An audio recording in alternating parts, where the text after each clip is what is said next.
आप सबका स्वागत है आपके अपने चैनल पे जिया स्टोरी टेलर।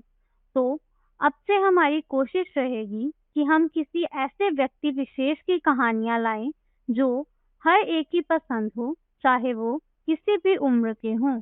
मेरी कोशिश रहती है कि मेरी वीडियो में ज्ञान और मनोरंजन दोनों होने चाहिए। तो आज का हमारा कहानी का जो विषय है वो है विक्रम और बेताल। तो चलो शुरू करते हैं। विक्रम बेताल की पहली कहानी कुछ इस प्रकार है। बहुत समय पहले की बात है। उज्जैनी नाम के राज्य में राजा विक्रमादित्य राज किया करते थे। राजा विक्रमादित्य की न्यायप्रियता, कर्तव्य निष्ठा और दानशीलता के चर्चे पूरे देश में मशहूर थे। यही कारण था कि दूर दूर से लोग उनके दरबार में न्याय मांगने आया करते थे। राजा हर दिन अपने दरबार में लोगों की तकलीफों को सुनते और उनका निवारण किया करते थे। एक दिन की बात है, राज दरबार लगा हुआ था। तभी एक भिक्षु विक्रमादित्य के दरबार में आता है और एक फल राजा को देकर चला जाता है। राजा उस फल को अपने सेनापति को दे देते हैं। उस दिन के बाद से हर रोज वह भिक्षु राजा के दरबार में आने लगा। उसका रोज का काम था कि वह राजा को फल देता और चुपचाप चला जाता। राजा भी प्रत्येक दिन भिक्षु द्वारा दिया गया फल सेवादार को थाम देते। ऐसे करते करते करीब 10 साल बीत गए।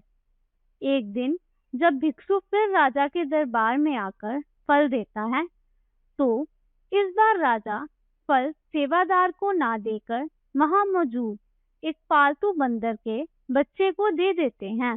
यह बंदर किसी सुरक्षा कर्मी का था जो छूटकर अचानक राजा के पास आ जाता है। बंदर जब उस फल को खाने के लिए तोड़ता है तो उस फल के बीच से एक बहुमूल्य रत्न निकलता है। उस रत्न की चमक को देखकर राजा और दरबार में मौजूद सभी लोग हैरत में पड़ जाते हैं। राजा भी यह नज़ारा देख आश्चर्य में पड़ जाता है। राजा सेवादार को इससे पूर्व भिक्षु द्वारा दिए गए सभी फलों के बारे में पूछता है। राजा के पूछने पर सेवादार बताता है कि महाराजा, मैंने उन सभी फलों को राजकोष में सुरक्षित रखवा दिया है। मैं उन सभी फलों को अभी लेकर आता हूँ। कुछ देर बाद सेवादार राजा को आकर बताता है कि सभी फल सड़ गए हैं। उनके स्थान पर बहुमूल्य रत्न बचे हुए हैं। यह सुनकर राजा बहुत खुश होता है और सेवादार को सारे रत्न सौंप देता है।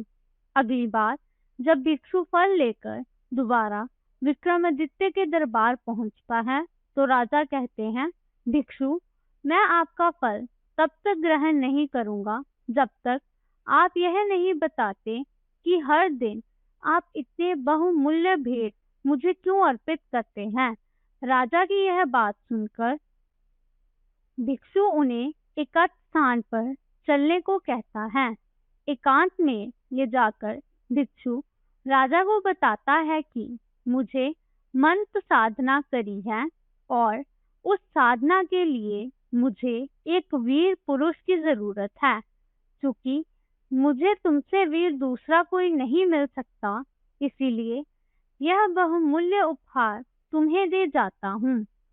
भिक्षु की बात सुन राजा विक्रमादित्य उसकी सहायता करने का वचन देते हैं।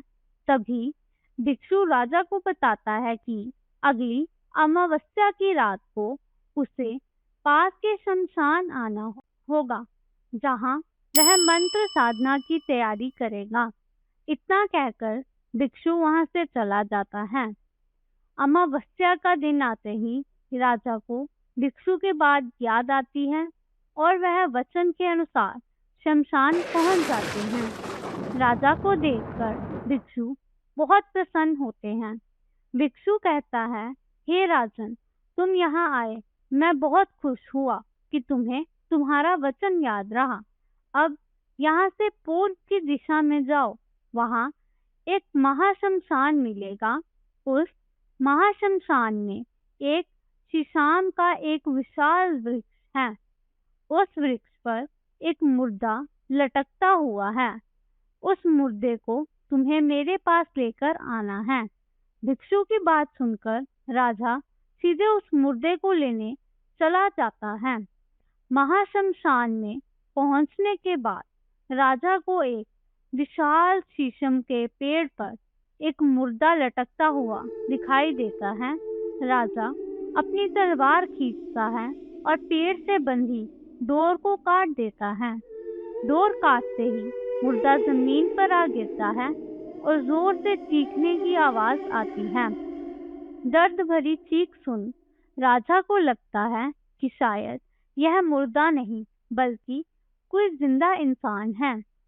थोड़ी देर बाद जब मुर्दा तेजी से हंसने लगता है और फिर पेड़ पर जाकर लटक जाता है, तो विक्रम समझ जाता है कि इस मुर्दे पर बेताल चढ़ा है। काफी कोशिश के बाद विक्रम बेताल को पेड़ से उतार अपने कंधे पर टांग लेता है। इस पर बेताल विक्रम से कहता है, विक्रम, मैं तेरे साहस को मान गया। तू बड़ा ही पराक्रमी है। मैं तेरे साथ चलता हूँ, लेकिन मेरी एक शर्त है कि पूरे रास्ते में तू कुछ भी नहीं बोलेगा। विक्रम सिर हिलाकर हाँ बोलने की बात मान लेता है। इसके बाद बेताल विक्रम से कहता है कि रास्ता लंबा है, इसीलिए इस रास्ते को रोमांचक बनाने के लिए मैं तुझे एक कहानी सुनाता हूँ। तो यह थी विस्तार से राजा विक्रम, योगी और बेताल की आरंभिक कहानी। यहीं से शुरू होता है बेताल पच्चीसी की 25 कहानियों का सफर। तो बेताल एक एक करके विक्रम को सुनाता है। कहानियां के विक्रम बेताल के इस भाग में आपको बेताल पच्चीसी की सभी कहानियां एक साथ पढ़ने को मिलेंगी। कहानी से सीख, एक राजा को हमेशा विक्रमादित्य की तरह साहसी और पराक्रमी होना चाहिए, तभी वह अपनी प्रजा की रक्षा कर सकता है।